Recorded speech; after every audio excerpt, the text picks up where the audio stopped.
नमस्कार CSK news में आप सभी दोस्तों का एक बार फिर से बहुत बहुत स्वागत है। दोस्तों आज हो गया है 20 सितंबर, जो फटाफट ब्रेकिंग न्यूज़ निकल के आ रही है। दोस्तों बड़ी खबर निकल के आ रही है। आपको बता दें कि एलएसी छोड़ भाग रही है चीनी सेनाएं, पीपल्स लिबरेशन आर्मी एलएसी छोड़ दूर भाग रही, पड़ने लगी है ठंड, भारत ने टिकने का कर दिया है ऐलान। जी हाँ, बड़ी खबर अभी से ही चीन की खुल गई पोल। वहीं दूसरी बड़ी खबर जानेंगे। आपको बता दें कि ताइवान की रक्षा का ऐलान कर दिया है अमेरिका ने।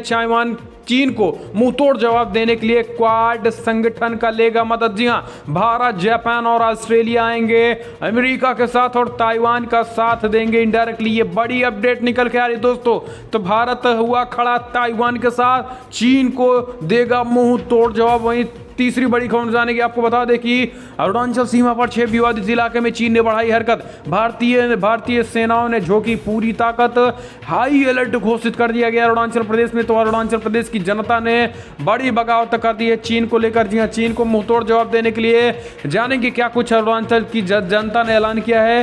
वहीं पाकिस्तान से होने वाली घुसपैठ को रोकने के लिए भी सेना ने एलएसी पर 3000 से ज्यादा अतिरिक्त सैनिकों को तैनात कर दिया है। पीओके के लिए डरने लगा है पाकिस्तान, कह रहा है कि पीओके की साजिश कर रहा है भारत। तो इसके बारे में आपको बताएंगे। और इस बीच बातचीत को लेकर भारत चीन के बीच एक बार फिर से कमांडर स्तर की वार्ता होने जा रही है। और इस बीच भारत चीन विवाद में यूं ही नहीं कूद रहा रूस, एशिया में बड़े प्लान पर काम कर रहे हैं पुतिन, इनके बारे में बताएंगे। लेकिन उससे पहले छोटा सा निवेदन, अगर आपने चैनल को अभी तक सब्सक्राइब नहीं किया तो प्लीज़ सब्सक्राइब के लाल बटन दबाकर चैनल को सब्सक्राइब करें। और अगर आप भी मानते हैं कि प्रधानमंत्री मोदी के नेतृत्व में देश न केवल कोविड-19 को हराएगा बल्कि देश के दुश्मनों को भी पूरी तरीके से मुंहतोड़ जवाब देने में सक्षम है, तो इस वीडियो को दिल से लाइक करके अपना समर्थन दर्ज किया। दरअसल पहले बड़ी अपडेट निकल के आ रही है। आपको बता दें कि लद्दाख में जारी गतिरोध के बीच ठंड की एंट्री के बीच एलएसी छोड़ भाग रहे हैं चीनी सेनाएं। जी हां, तापमान -4 डिग्री गिरा है। बड़ी अपडेट निकल के आ रही है। आपको बता दें कि फिलहाल पिछले महीने तक विशेषज्ञों और दिग्गजों की ओर से लगातार दावा किया जाता रहा कि अगली सर्दियों में लद्दाख में जारी भारत चीनी सैनिक गतिरोध का जवाब किस तरीके से दिया जा सकता है। आपको बता दें कि आपने पहले ऐसी कई तस्वीरें भी देखी होंगी जहां पर भारत और चीन के सैनिक सर्दियों के मौसम में बेहद ऊंचाई वाले क्षेत्र में किस तरीके से गर्म कपड़ों में ढके होते हैं। दोनों तरफ से इस बार भी जबरदस्त ठंडी से बचने के लिए खासी तैयारियां की जा रही है। लेकिन आपको बता दें कि फिलहाल सियाचिन, जी हाँ, सियाचिन जैसे इलाकों में रहने वाली इंडियन आर्मी अब एलएसी पर रहने के लिए उसको कोई दिक्कत नहीं हो रही है। लेकिन यहाँ पर आपको बता दें कि चीन जो अभी तक एलएसी पर नहीं रह रही थी, अब उस बार उसको ठंड लगने से उसकी हालत ख़राब है। और पीपल्स लिबरेशन आर्मी को इस मौसम में रहना कहीं ना कहीं बेहद भारी पड़ रहा है। जहां भारत के लिए ये सब महज चुटकियों का खेल और हवाई साबित होता दिख रहा है, तो वहीं कई पीपल्स लिबरेशन आर्मी ठंड की वजह से अपनी पाला बदल रहे हैं। और कईयों ने तो पीपल्स लिबरेशन आर्मी चीनी सेनाएं बैकफुट पे नज़र आ रही हैं। और इस ठंड में अभी से ही चीन की पोल खुल गई और सीमा छोड़ भागने लगी हैं चीनी सेनाएं। ये बड़ी अपडेट निकल के आ रही है। हम चलते हैं अगली अपडेट। लेकिन दोस्तों, अगर आप भी अपनी महान इंडियन आर्मी का दिल से समर्थन करते हैं तो कमेंट के माध्यम से जय हिंद लिखना मत भूलिएगा। हम चलते हैं अगली अपडेट लेते हैं। बिग ब्रेकिंग निकल के आ रही है जहां पर अमेरिका ने चीन को दी धमकी, ताइवान के मुद्दे पर कार्रवाई करने का ऐलान कर दिया है अमेरिका ने। जी हां, क्वाड देशों का भी समर्थन लेगा अमेरिका। ताइवान पर अटैक होने के बाद चारों देश मिलकर चीन को देंगे मुंह तोड़ जवाब। ये बड़ी खबर निकल के आ रही है। आपको बता दें कि क्वाड संगठन बनने के बाद अमेरिका बोला चीन के बढ़ते प्रभाव को रोकने के लिए क्वाड गठबंधन कारगर होगा और हर एक जगह पर क्वाड का भी हम इस्तेमाल करेंगे। और क्वाड संगठन उस सिचुएशन में काम करेगा जिस सिचुएशन में इन चारों देशों पर अटैक किया जाएगा, लेकिन उस संप्रभुता को भी बचाने के लिए किया जाएगा। अगर अमेरिका ताइवान के समर्थन करता है और ताइवान के समर्थन में चीन युद्ध की घोषणा करता है, ऐसे में अमेरिका और चीन की सीधी युद्ध होगी। इस युद्ध में दोस्तों फिर क्वाड संगठन का कामकाज आ जाएगा और क्वाड संगठन में भारत, जापान, ऑस्ट्रेलिया, अमेरिका का मदद करेंगे उस सिचुएशन में जब चीन और अमेरिका से युद्ध होना शुरू हो जाएगा। और यही कारण है, आपको बता दें कि अगर अमेरिका और चीन के बीच क्वाड संगठन आते हैं तो कहीं ना कहीं भारत सीधा चीन के सामने खड़ा होगा। ऐसे में ताइवान के साथ कहीं ना कहीं ऑस्ट्रेलिया, जापान और भारत भी इनडायरेक्टली तरीके से खड़ा हो चुका है। ऐसे में चीन का और पूरी तरीके से बौखला गया है और उसका कहना है कि फिलहाल हमारी मिसाइल से सारे के सारे देश जद में हैं, इसलिए चीन को आग से ना खेले अमेरिका, इस तरीके की धमकी दे रहा है। हम चलते हैं अगली अपडेट लेते हैं। अरुणाचल प्रदेश से निकल के आ रही है, जहां पर अरुणाचल प्रदेश में 6 विवादित इलाकों में चीन ने बढ़ाई हरकत, भारतीय सेनाओं ने झोंकी पूरी ताकत। दरअसल आपको बता दें कि लद्दाख में भारत से मिल रही कड़ी चुनौती के बीच ने अरुणाचल प्रदेश सीमा पर चहलकदमी बढ़ा दी है। जवाब में भारतीय सेना की भी पूरी टीमें तैयार कर दी गई है और फिलहाल चीन से सटे सीमा पर चहलकदमी भी बढ़ गई है। इस बीच आपको बता दें कि चीन से सटे 1962 के युद्ध के समय 6 विवादित इलाकों और 4 संवेदनशील इलाकों में सतर्कता बढ़ा दी गई है। एक उच्च पदस्थ सूत्रों ने बताया है कि फिलहाल इन 4 विवादित इलाकों के नाम आसिफिला, लोजंगू, वीसा और मासा शामिल हैं। आपको बता दें कि इन इलाकों में फिलहाल इंडियन आर्मी पूरी तरीके से सतर्कता बनाई हुई है। लेकिन सबसे बड़ी खबर ये दोस्तों कि अरुणाचल की जनता ने जिस तरीके से इंडियन आर्मी का समर्थन किया और चीन के खिलाफ बायकॉट समारोह का किया है, ऐसे में स्पष्ट है कि अरुणाचल प्रदेश भारत का अभिन्न अंग है और चीन पूरी जिंदगी में ताकत लगाकर मर जाएगा लेकिन कभी भी अरुणाचल प्रदेश को अलग नहीं कर पाएगा। हम चलते हैं अगली अपडेट लेते हैं। पाकिस्तान से होने वाली घुसपैठ को रोकने के लिए सेना ने एलओसी पर तैनात किया 3000 अतिरिक्त सेनाओं की तैनाती। जी हाँ, दरअसल पाकिस्तानी सेना की नियंत्रण रेखा पर आतंकियों को भेजने की साजिश को देखते हुए भारतीय सेना ने जम्मू कश्मीर में अतिरिक्त 3000 सैनिकों को तैनात किया है ताकि किसी भी घुसपैठ की कोशिश को नाकाम किया जा सके।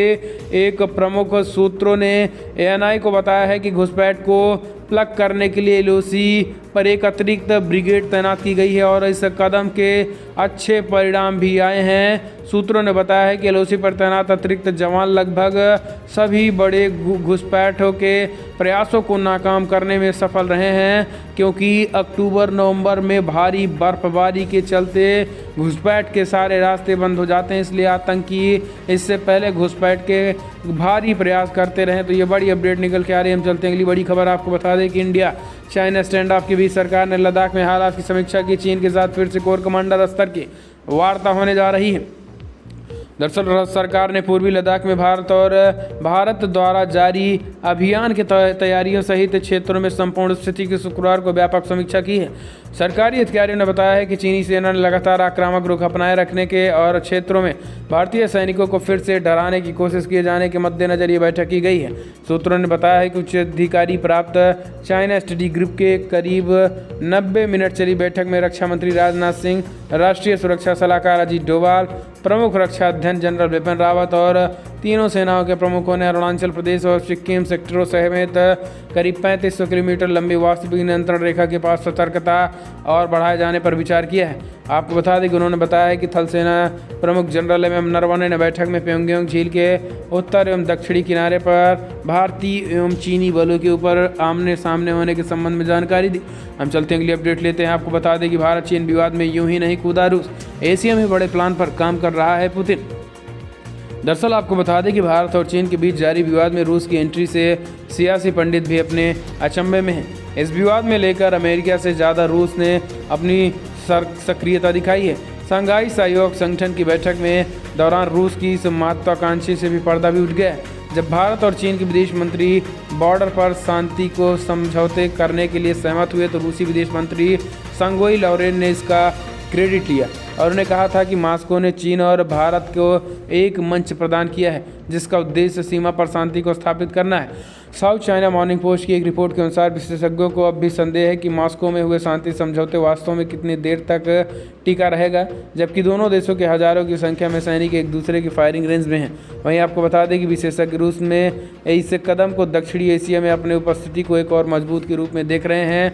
आपको बता दें कि फिलहाल पुतिन मॉस्को स्थित रूसी एकेडमी ऑफ साइंसेस से जुड़े एनजीओ के एलेक्सी का मानना है कि फिलहाल आपको बता दें कि जिस तरीके से रूसी राष्ट्रपति के अनुसार रूसी सेनाएं लगाई गई हैं व्लादिवोस्तोक शहर में, ये कहीं ना कहीं अपने आप में कई बड़े मैसेज देते हैं।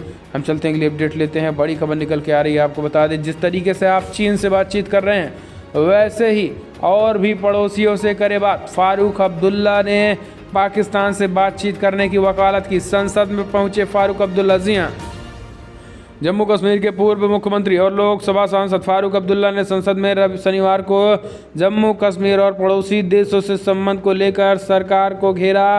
उन्होंने कहा है कि बॉर्डर पर होने वाले झड़पें बढ़ रही हैं और लोग मर रहे हैं। इस स्थिति में निकलने का कोई रास्ता निकलना चाहिए। जिस तरीके से आप चीन से बातचीत कर रहे हैं तो वो पीछे हट जाए, वैसे ही हमारे और पड़ोसियों से बातचीत करनी चाहिए। अगर उन्होंने कहा कि जम्मू कश्मीर की स्थिति आज ऐसी है जहां प्रगति होनी चाहिए, तो इस तरीके से अब चलो पाकिस्तान से बातचीत करो, ये कहना है फारूक अब्दुल्ला का। उस पाकिस्तान से बात करो जो पाकिस्तान लगातार चीनी सीमा पर घुसपैठ करके कराने के साथ साथ इंडियन आर्मी को निशाना बनाती है। ऐसे देश से बातचीत करने की बात कहकर एक बार फिर से उन्होंने स्पष्ट कर दिया है कि पाकिस्तान परस्त लोग कभी भी भारत के प्रेमी नहीं हो सकते हैं। तो दोस्तों फिलहाल हम चलते हैं, अगली अपडेट लेते हैं। आपको बता दें कि थाईलैंड ने ड्रैगन को दिया बड़ा झटका। जी हां, दरअसल एक कदम पीछे हटा लिया है। चीन के प्रोजेक्ट का रद्द करते हुए भारत को होगा बड़ा फायदा। आपको बता दें कि फिलहाल इस बार एक बार फिर से चीन की विस्तारवादी नीतियों और दादागिरी से तंग एक और देश ड्रैगन के खिलाफ खड़ा हो गया है। कभी चीन की करीबी दोस्त रहा ये देश, थाईलैंड में भी उनमें दूरियां बनाने लगा है, जिस कारण ड्रैगन की मुसीबत बढ़ सकती है। चीन को सबक सिखाने के लिए अब थाईलैंड का 8 देश यानी बाहर है, अमेरिका और ऑस्ट्रेलिया के साथ हाथ मिला सकता है। दरअसल थाईलैंड अपने एक प्रोजेक्ट से चीन को अलग कर रहा है। थाईलैंड अपने इस कैनाल प्रोजेक्ट यानी नहर परियोजना को तैयार करने के लिए अब भारत के अलावा अमेरिका और ऑस्ट्रेलिया पर कॉन्ट्रैक्ट भी दे सकता है, लेकिन यहाँ पर चीन को फिलहाल कॉन्ट्रैक्ट देने से इनकार कर दिया है। थाईलैंड की ये नाराजगी चीन के लिए बेहद भारी। हम चलते हैं, अगली अपडेट लेते हैं। आपको बता दें कि दोस्तों नागालैंड मोदी सरकार की मुश्किलें बढ़ी। NSCN-IM ने कहा कि अलग ध्वज और संविधान बिना केंद्र से समझौता नहीं है। दरअसल आपको बता दें कि नागालैंड का सबसे सशस्त्र विद्रोही समूह NSCN-IM ने एक बार फिर से मोदी सरकार की मुश्किलें बढ़ा दी हैं। दरअसल आपको बता दें कि NSCN-IM ने अलग ध्वज और संविधान की मांग की है। इसके चलते नागा शांति वार्ता में एक बार फिर से अड़चनें आती दिखाई दे रही हैं। आपको बता दें कि NSCN-IM का कहना है कि फिलहाल बिना अलग झंडे और संविधान के भारत की केंद्र सरकार साथ शांति समझौते का सम्मानजनक समाधान नहीं निकलेगा। आपको बता दें कि NSCN-IM के एक संयुक्त परिषद की बैठक शुक्रवार को हुई, जिसमें नागा लोगों के ऐतिहासिक और राजनीतिक अधिकारों और भारत नागा राजनीतिक वार्ता जैसे मुकाम पर पहुंचे। इस पर विचार विमर्श भी किया गया है। बैठक नागालैंड में दीमापुर के पास हॉब्रोन में केंद्रीय मुख्यालय में हुआ। तो दोस्तों कहीं ना कहीं एक बार फिर से नागालैंड में अशांति फैलाने की कोशिश की जा रही है। हम चलते हैं, अगली अपडेट लेते हैं। आपको बता दें बिग ब्रेकिंग निकल के आ रही, देश में अब ड्रोन से हथियारों की खेप पहुंचा रहा पाकिस्तान। सुरक्षा बलों के लिए बड़ी चुनौती बनी। दरअसल सीमा पर पाकिस्तान से अब देश में शांति फैलाने के लिए सिर्फ आतंकियों की घुसपैठ ही नहीं की जा रही, बल्कि ड्रोन के जरिए हथियारों की खेप भी भेजी जा रही है। सुरक्षा बलों के लिए आतंकियों के खिलाफ अभियान में यह सबसे बड़ी चुनौती बनकर सामने आया है। जम्मू कश्मीर के DGP दिलबाग सिंह ने शनिवार को मीडिया से बातचीत करते हुए कहा है कि पाकिस्तान जम्मू कश्मीर में ड्रोन में हथियारों को पहुँचाकर अशांति फैलाने की कोशिश कर रहा है। दिलबाग सिंह ने कहा है कि दिलबाग सिंह का कहना है कि पाकिस्तान आतंकियों को भी घुसपैठ कराने की कोशिश कर रहा है। उन्होंने आगे कहा है कि ड्रोन के जरिए हथियारों की खेप पहुंचाना चुनौतीपूर्ण है, लेकिन इसे रोकने में सफल रहे हैं और कुछ सफलता भी मिली है, जो कि एक बड़ी अपडेट निकल के आ रही है। हम चलते हैं, अगली बड़ी खबर लेते हैं। आपको बता दें कि टिकटॉक वीचैट पर अमेरिकी प्रतिबंध के खिलाफ चीन की गीदड़ भभकी, कहा करेंगे जवाबी कार्रवाई। अमेरिकी द्वारा वीचैट और टिकटॉक ऐप की डाउनलोडिंग को रोकने के लिए कदम उठाने जाने से चीन पूरी तरीके से तिलमिलाया हुआ है। चीन ने अमेरिका के कदम का विरोध करते हुए अपनी कंपनियों के हितों की रक्षा के लिए जवाबी कदम उठाने की चेतावनी दे दी है। चीनी वाणिज्यिक मंत्रालय ने टिकटॉक और वीचैट पर प्रतिबंध लगाने के ट्रंप प्रशासन के फैसले पर प्रतिक्रिया देते हुए शनिवार को कहा है कि फिलहाल अमेरिका बिना सबूत के ऐसी कार्रवाई कर रहा है। चीनी वाणिज्यिक मंत्रालय ने कहा है कि हम अमेरिका के इस कदम का पुरजोर विरोध करते हैं। अमेरिका ने बिना सदस्य के लगातार चीनी उद्यमियों को दबाने की कोशिश की, तो ये बातें कही जा रही हैं। हम चलते हैं अगली अपडेट लेते हैं दोस्तों। बड़ी खबर निकल के आ रही है, अनुराग कश्यप पर एक्ट्रेस पायल घोष ने लगाया यौन उत्पीड़न का आरोप। कंगना ने कहा जल्द गिरफ्तार करो इसको। जी हाँ, दरअसल बॉलीवुड के साथ ड्रग्स कनेक्शन और एक्टर से राजनेता बने रवि किशन को गांजा पीने वाला जैसा बयान देकर हाल ही में सुर्खियां में आए फिल्म निर्देशक अनुराग कश्यप भारी मुसीबत में पड़ गए हैं। उनके खिलाफ एक्ट्रेस ने सनसनीखेज आरोप लगा दिया है। एक्ट्रेस पायल घोष ने अनुराग पर यौन शोषण का आरोप लगाते हुए प्रधानमंत्री कार्यालय से मदद मांगी है, जिसके बाद कंगना रनौत से लेकर महिला आयोग तक अनुराग कश्यप के खिलाफ उठ खड़ी हुई हैं। पायल ने ट्वीट करके कहा है कि फिलहाल अनुराग ने मेरे साथ जबरदस्ती की और बुरा बर्ताव किया। पायल ने आगे पीएम मोदी को हैशटैग करके लिखा है कि कृपया इस पर एक्शन लिया जाए और देश को इस शख्स का असली चेहरा दिखाया जाए। ये बड़ी खबर निकल के आ रही है, जहां पर आपको बता दें कि अनुराग कश्यप के खिलाफ ये मामला आने के बाद कंगना रनौत ने गिरफ्तारी की मांग की है दोस्तों। तो अगर आप भी मानते हैं कि ऐसे शख्स को तत्काल गिरफ्तार किया जाना चाहिए तो कमेंट के माध्यम से अपनी राय दें। हम चलते हैं अगली अपडेट लेते हैं दोस्तों। सुशांत सुसाइड केस के मामले में सलमान खान, करण जौहर समेत 8 हस्तियों को भेजा गया नोटिस। जी कोर्ट में तारीख को होना होगा पेश। सुशांत सिंह सुसाइड केस के मामले में जांच अब 3 बड़ी एजेंसियां कर रही हैं। एनसीबी, सीबीआई और ईडी की केस की जांच लगातार कोशिशें कर रही हैं। इस बीच यही कारण है, आपको बता दें कि केस में हर रोज़ नए तरीके के खुलासे हो रहे हैं। ड्रग्स को लेकर लगातार गिरफ्तारियां हो रही हैं और इस बीच मुजफ्फरपुर जिला न्यायालय ने सलमान खान, करण जौहर समेत 8 हस्तियों को कोर्ट में पेश होने का आदेश दे दिया है। सुशांत सिंह मामले में मुजफ्फरपुर के वकील सुधीर ओझा के परिवार पर कोर्ट ने सलमान खान, करण जौहर, आदित्य चोपड़ा, संजय लीला भंसाली, एकता कपूर, साजिद नादियावाला, कुमार भूषण और दिनेश विजयन को 7 अक्टूबर को पेश होने के लिए कहा गया है। दरअसल सुधीर ओझा ने मुजफ्फरपुर सीजीएम कोर्ट ने इन सभी बड़े स्टार पर सुशांत को सुसाइड के लिए उकसाने का भी आरोप लगाया है और इस वजह से 17 जून को मुख्य न्यायिक दंडाधिकारी की अदालत में भाव दीदी द्वारा ये आरोप दर्ज कराए गए थे। तो ये बड़ी अपडेट निकल के आ रही है। हम चलते हैं अगली बड़ी खबर लेते हैं। आपको बता दें, यूपी में सबसे खूबसूरत फिल्म सिटी बनने जा रहा है। सीएम योगी ने की घोषणा। कंगना रनौत ने किया ट्वीट, धन्यवाद कहा सीएम योगी को। दरअसल फिल्म अभिनेता सुशांत सिंह राजपूत की मौत मामले में मुंबई में मचे घमासान के बीच सीएम योगी आदित्यनाथ ने यूपी में देश की सबसे बड़ी और खूबसूरत फिल्म सिटी बनाने की घोषणा करने का ऐलान कर दिया। तहलका मच गया है। सीएम योगी आदित्यनाथ के इस कदम से जोरदार सराहना हो रही है। फिल्म अभिनेत्री कंगना रनौत के साथ ही लोक गायिका पद्माश्री मल्लिनी अवस्थी तथा गीतकार मनोज मुतस्सिर ने योगी आदित्यनाथ के कदम को बेहद सराहना की है। और इस बीच कंगना रनौत ने कहा है कि फिलहाल यूपी में इस तरीके से फिल्म सिटी बनना, ये तैयारी करने अपने आप में अच्छी बात है और मैं सीएम योगी आदित्यनाथ जी को धन्यवाद देती हूँ।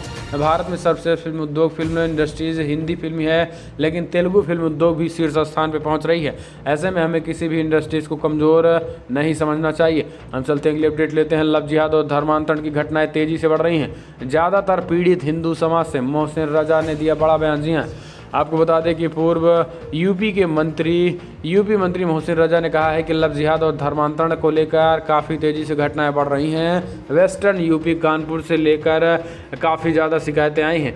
अगर आप भी काफ़ी पहले की बात करें तो सिमी और हाल ही में पीएफआई का नाम भी सामने आया है। सिमी प्रतिबंध आतंकी संगठन है। आपको बता दें कि सिमी ने लगातार यूपी ही नहीं तमाम जगहों पर धर्मांतरण करवाए। इस वजह से इन संगठनों की जांच कराने को लेकर भी बड़ी बात मोहसिन रजा ने कही है कि फिलहाल जब भी ये धर्मांतरण हो रहे हैं और हिंदू मुस्लिम लव जिहाद की बात होती है तो हिंदू ही पीड़ित पक्ष है। ऐसे में सरकार को अध्यादेश जल्द से जल्द लाना चाहिए। हम चलते हैं अगली अपडेट लेते हैं। 2 मंत्री 30 सांसदों के संक्रमित होने से सरकार चिंतित। 8 दिन पहले खत्म हो जाएगा संसद सत्र। जी हाँ, आपको बता दें कि संसद से कई सांसदों की रिपोर्ट कोरोना पॉजिटिव आने के बाद संसद के मानसून सत्र में कटौती किए जाने की संभावना बढ़ गई है। सूत्रों के अनुसार लोकसभा की कार्य मंत्रणा समिति की बैठक में शामिल ज़्यादातर पार्टियों के नेताओं ने सत्र को निर्धारित समय से पहले ही खत्म करने की पैरवी कर दी है। कार्य मंत्रणा समिति की बैठक में सदन में विभिन्न पार्टियों के नेता, सरकार के प्रतिनिधि शामिल होते हैं तथा इनकी अध्यक्षता लोकसभा अध्यक्ष करते हैं। आपको बता दें कि संसद 14 सितंबर से शुरू हुई थी। इसे 1 अक्टूबर तक चलाया जाना था, लेकिन फिलहाल इस कारणों से अब नहीं चल पाएगा। हम चलते हैं अगली अपडेट लेते हैं। मध्य प्रदेश उपचुनाव से पहले सीएम शिवराज की आदिवासियों को सौगात, कहा वापस होंगे केस। जी हाँ, दरअसल विधानसभा उपचुनाव से पहले शिवराज सरकार हर वर्ग को खुश करने की कोशिशों में जुट गई है। इस कड़ी में शनिवार को राजधानी भोपाल में वनवासी महोत्सव का आयोजन किया गया। भोपाल के ट्राइबल म्यूजियम में आयोजित इस कार्यक्रम में मुख्यमंत्री शिवराज सिंह चौहान, आदिवासी मंत्री मीणा सिंह और एमएसएमई मंत्री ओम प्रकाश सकलेचला भी शामिल हुए। इसके अलावा प्रदेश भर में आदिवासी समाज के लोग वीडियो कॉन्फ्रेंसिंग के जरिए जुड़े। कार्यक्रम में सीएम शिवराज ने बड़ा ऐलान करते हुए कहा है कि फिलहाल जिस तरीके से छोटे मोटे केस चल रहे हैं, आदिवासियों पर अदालतों के चक्कर काटने पड़ रहे हैं, उन सबको पूरी तरीके से वापस ले लिया जाएगा। तो ये शिवराज सरकार का बड़ा ऐलान किया गया है। हम चलते हैं अगली अपडेट लेते हैं। दोस्तों देश भर में कोविड-19 के आंकड़े दोस्तों जो निकल के आ रहे हैं वो 53,92,000 के आंकड़े पार कर गए। जी हाँ, दरअसल दोस्तों आपको बता दें कि 53,92,645, वहीं मृतकों की संख्या 86,700 के आंकड़े पार कर गए, जबकि स्वस्थ होने वालों का आंकड़ा 42,95,000 कन्फर्म केसेज हो चुके हैं। वहीं 10 लाख के करीब अभी भी एक्टिव केसेज हैं। तो ये देश भर में कोविड-19 का आंकड़े दोस्तों फिलहाल बड़ी खबरों इतना है। लेकिन अगर आपको वीडियो पसंद आए तो लाइक करें, शेयर करें, कमेंट के माध्यम से आप अपनी राय देना ना भूलिए। इस वीडियो उतना ही। जय हिंद, वंदे मातरम।